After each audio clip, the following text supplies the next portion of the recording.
Welcome, wayward souls. I'm your crypt keeper, secret teller, and grave digger of forgotten lore, Fauna Blakewell. Light your lantern, come with me, and step carefully. The path ahead is uncertain, and I never promise a safe return. The photographer lived alone, in a house that had once belonged to a watchmaker. A place where time was measured not in hours, but in the hush between ticks. The walls were lined with photographs, each one a study in stillness. A snow-covered field with no footprints, a child's toy abandoned mid-play, a woman's face just before she wept. He called them captures of silence, though they were more than that.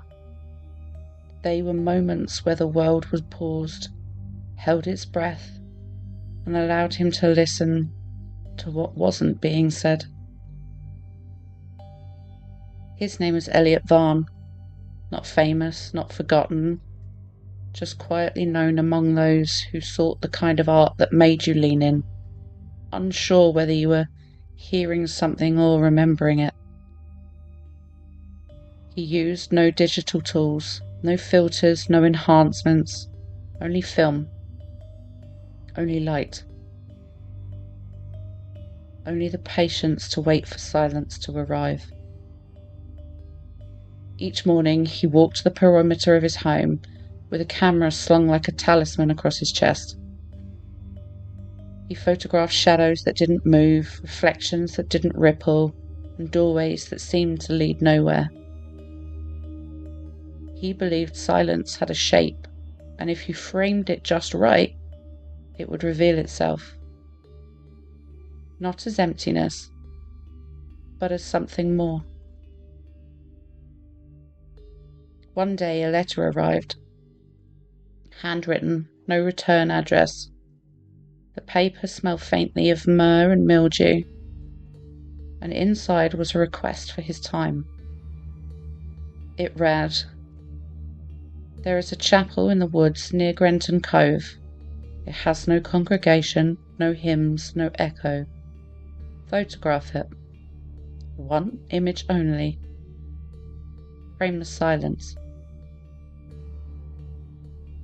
Elliot read the letter twice, and then again, and finally he burned it. But the words remained ingrained in his memory. That night, he dreamt of that chapel with no doors, only windows that looked inward.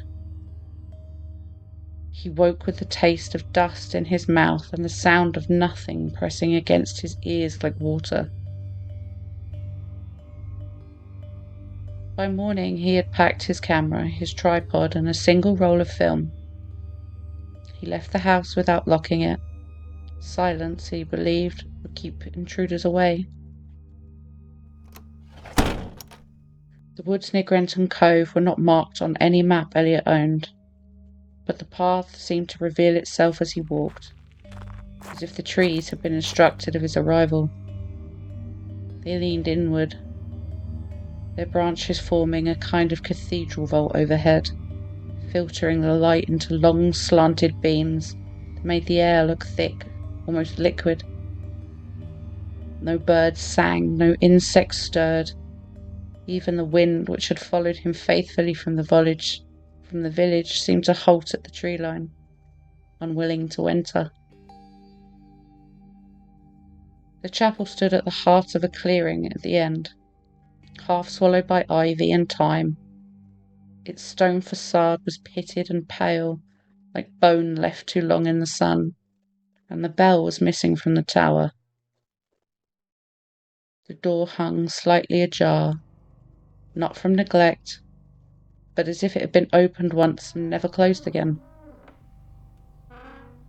Elliot took a deep breath and stepped inside, apprehensive of what he'd find. The air was colder, but not damp. It felt preserved, like the breath of someone long dead still lingered in the rafters. The silence was immediate and total, not the gentle hush of solitude, but a kind of pressure, as though sound had been vacuumed out and replaced with something far heavier. He tested his voice. Nothing. Not even the faintest of echoes. The word fell from his mouth and vanished, swallowed whole by the space. Pews were intact, though dust-veiled, and at the altar a single candle sat unlit, its wick blackened but untouched by flame. Behind it a stained glass window depicted no saints, no symbols, only a blank pane of leaded glass, as if the story had been removed. Elliot set up his tripod slowly, reverently, as if preparing to photograph a tomb. He adjusted the lens, framed the shot. The chapel's interior glowed faintly in the viewfinder, the light bending strangely as if reluctant to be captured. He pressed the shutter, and the click rang out like a gunshot. Then nothing. No echo, no resonance, just the sound of the shutter suspended in the air, then gone. He waited. Sometimes silence deepened after the image was taken, as if the world mourned the moment's passing, but this silence did not deepen. Elliot packed his equipment and left without looking back. The chapel did not creak, the trees did not sway, and the wind, waiting at the edge of the woods, resumed its breath only once he had crossed the threshold. Back in the watchmaker's house, Elliot developed the film in darkness as he always did, but it felt different this time, almost ceremonial. The red light above the basin cast long shadows across the walls, and the chemical scent curled upwards like incense. He moved with practiced grace. Pour, agitate, rinse, hang. Each motion a ritual, each breath measured against the silence he had brought home. The image emerged slowly, like something surfacing from beneath ice. The chapel stood in perfect stillness, framed by the warped light that had bent through the trees. Something about it felt off. Shadows inside the chapel were too deep, too deliberate. They clustered in corners where no architecture should allow, and the stained glass window, blank when he'd seen it, now shimmered faintly, as if something behind it had begun to stir. He hung the photo to dry and stepped back. The room was quiet, not empty.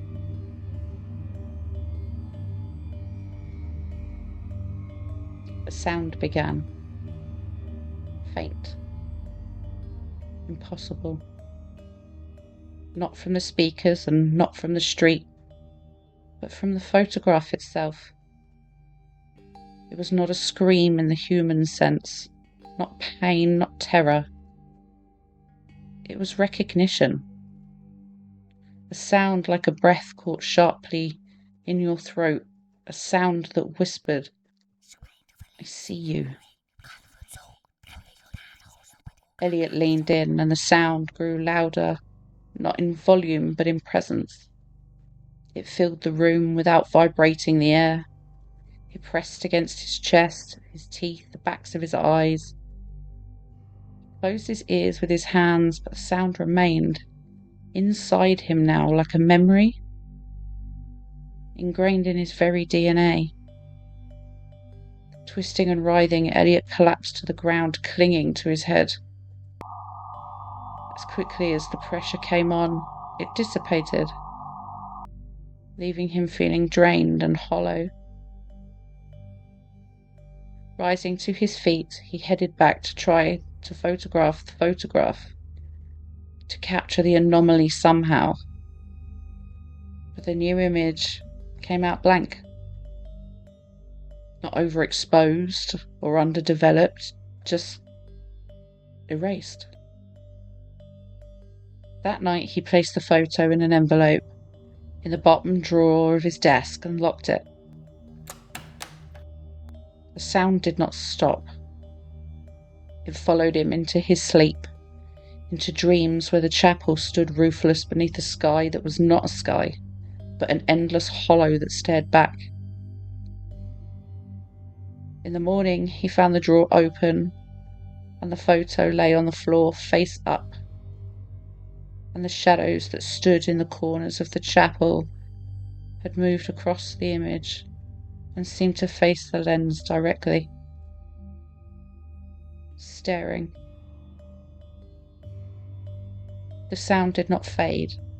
It stayed, it sharpened, not louder but clearer, pulsing, like a rhythm struggling to find its beat. Elliot, sleepless and unravelling, returned to the photograph again and again, searching for a source, a flaw, an intrusion, and then he saw it.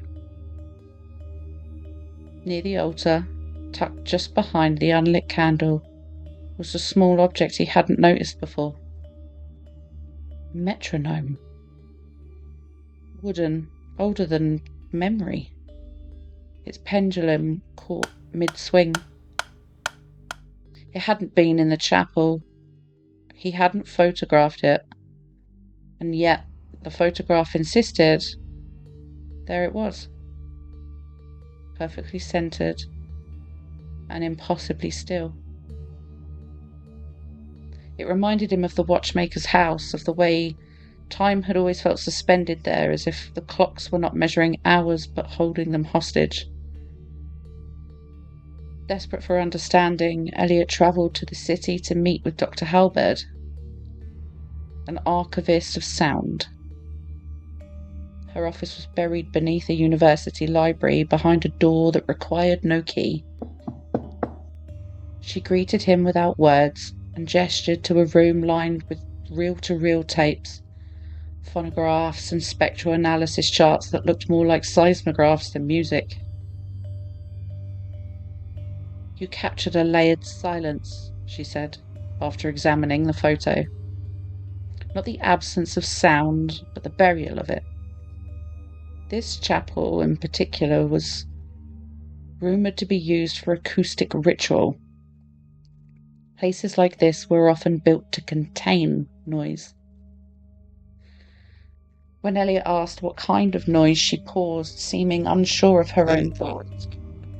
Memory, perhaps. Confession, sometimes grief, sometimes worse. Elliot asked about the metronome and her brow furrowed. That's a timekeeper, a tether. If it shows in your work, then time is already straining.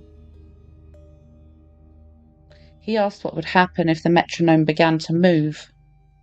She didn't answer. She simply handed him a tape recorder and said, "Play this in the chapel. If it responds, leave immediately. If it doesn't, you may already be inside the echo." The tape recorder felt heavier than it should have. Not in weight, but in implication. Elliot placed it on his desk beside the photograph, which now seemed to pulse faintly. The metronome had shifted.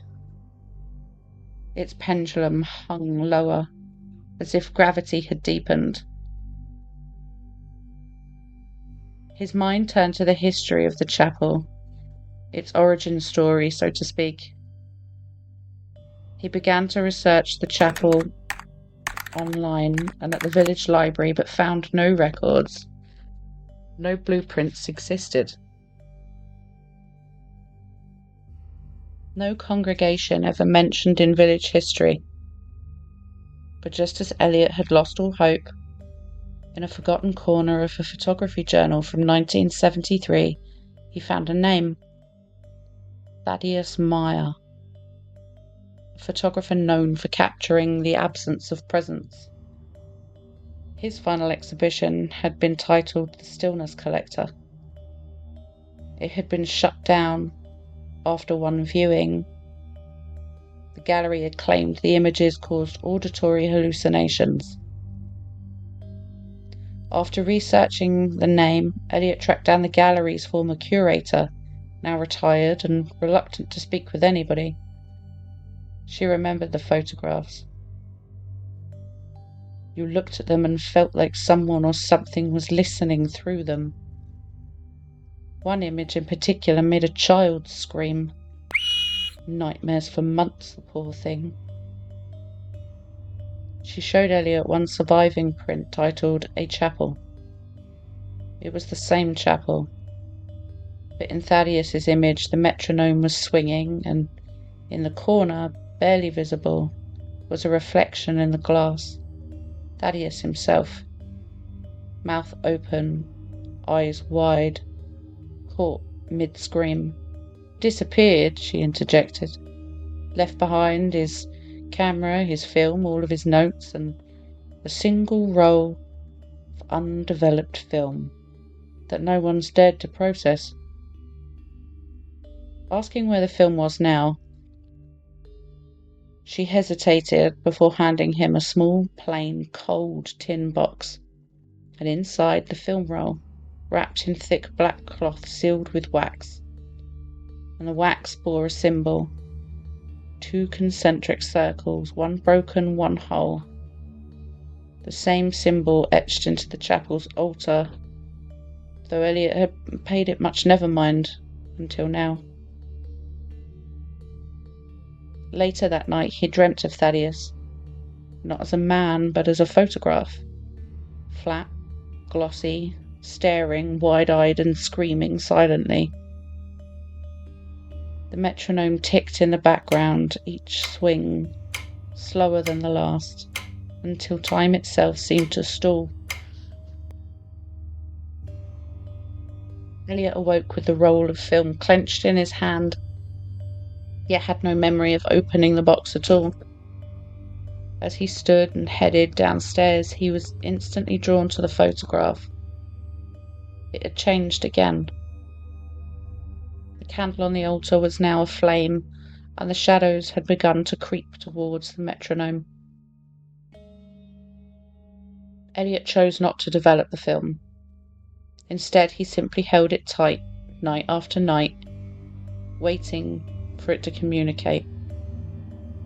And in a way it did, but not through sound, but through head-splitting intrusion. The scream had begun to bleed into his waking life, not as noise, but as distortion. Reflections that seemed to warp, shadows that lingered longer than they should, and his own voice echoed before he spoke. It took a moment for Elliot to notice the photograph had changed once more. The candle flame now flickered as if caught in a breeze, and the metronome's pendulum had begun to swing to and fro. And the chapel's stained glass, once blank, now contained a figure. Not one of saint nor sinner, just a silhouette of a human, arms raised, mouth open, suspended in the act of screaming. Elliot began to hear the scream in places it couldn't possibly be, in the creak of his floorboards underfoot, in the hum of his refrigerator running, in the silent pause between sentences. It was not loud, but it was present, a pressure, a shape, a memory that did not belong to him. He had tried to leave the house to clear his mind of the intrusion. The door opened, the street was there, but the sound followed. It echoed in the footsteps of strangers, and it pulsed in the headlights of passing cars, and it whispered through the leaves. He returned home to the photograph, staring intensely to try and make some sense of it. The candle had burned lower, wax dripping along the edges, pooling at its base. The metronome ticked slower, the pendulum hardly moving now. The figure in the stained glass had turned its head. Elliot placed the undeveloped film beside the photo, and the scream intensified. He began to understand it now. Not words, not language, but intention. It was not asking for help, it was asking for release. He played the tape recorder Dr. Halberd had given him, and the sound it emitted was not a tone, but a mirror, a frequency that reflected whatever was buried beneath the silence. The photograph responded. The shadows deepened and the candle extinguished, and the metronome stopped. Elliot felt something shift inside him. Not pain, architecture. His ribs tightened, his breath shortened, his thoughts began to echo. He was no longer observing the scream. He was housing it. He looked at the photograph one last time. The chapel was empty. The candle gone. The stained glass shattered. And in the centre of the image, where the altar had been, was a new figure. Himself. Mouth open, eyes wide, mid-scream. Elliot returned to the chapel at dusk. The sky was the colour of old bruises. The trees no longer moved with the wind, they listened. The path was overgrown, but familiar, as if it had grown towards him. The chapel door opened without resistance. Inside, the air was thick. The photograph had been waiting. It hung where the altar once stood, larger now. The stained glass was gone, and in its place, mirrors. Cracked, warped, reflecting Elliot in fragments. He placed the undeveloped film on the altar, and the scream surged. Not through his ears, but through his spine. His body remembered something it had never lived. A burial, a ritual, promise. The tape recorder clicked on by itself. No voice, just static. But within the static, a heartbeat, a chant, a name he did not recognize but knew was his. Elliot stepped forward. The photograph began to change. The candle relit and the metronome resumed. And the figure, his figure, opened its mouth wider. The scream was no longer confined to the image. It filled the room. It bent the walls. It peeled the paint and it rewrote the air. The mirrors cracked further and the chapel groaned. The photograph burned from the inside out, revealing layers. Beneath the image, yet another image, and beneath that, yet another. Each one closer, each one louder. Elliot reached out. His hand passed through the frame, not into the photograph, but into whatever watched from behind it. The scream ended. Not with silence, but with absence. Elliot was gone. The chapel remained and the photograph reformed, and a new figure stood at the altar. Mouth closed, eyes open, listening. And there the tale ends for now, but the echoes will always remain. If you've enjoyed your stay here in my domain, leave your mark. A review, a whisper, a 5-star sigil. Until next time, wanderers, I've been Fauna Blakewell, and you've been changed forever.